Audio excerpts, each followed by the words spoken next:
If you want to set photo shuffle wallpaper on your iPhone 16e, so open up your wallpaper changing mode or simply open up your settings and find your wallpaper tab. Let's press add new wallpaper, choose photo shuffle.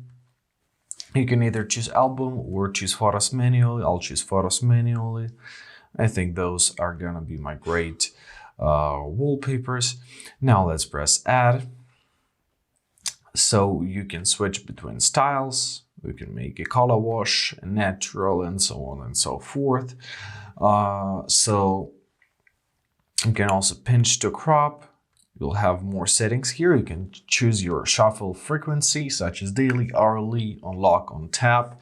You can expand your wallpapers if you need.